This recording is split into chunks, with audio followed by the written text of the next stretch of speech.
Yes. So are we? There are a couple of points, Mr. Chairman, that I would like to make. One is that I reject the notion that in order to beat China or other foreign adversaries, we must become like they are.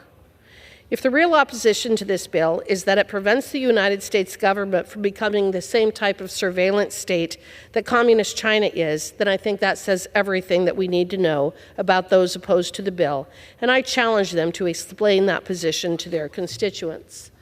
I am a constitutional, I believe absolutely in protecting our constitutional rights, and I believe that it is important to understand the significance of how these various federal agencies have been abusing this power to surveil and persecute American citizens.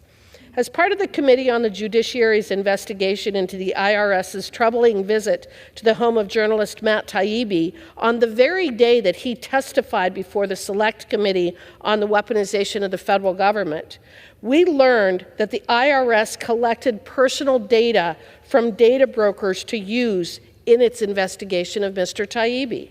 For example, the IRS collected data from the data broker Anywho, a People Search website. It is concerning enough that the IRS would take the extreme step of visiting someone's home on the day he testified before Congress, but the IRS also compiled its information from a data broker, potentially accessing vast amounts of Taibbi's private information. That is the nature of the abuse that these federal agencies are engaging in violating American civil rights. The Fourth Amendment exists for a reason.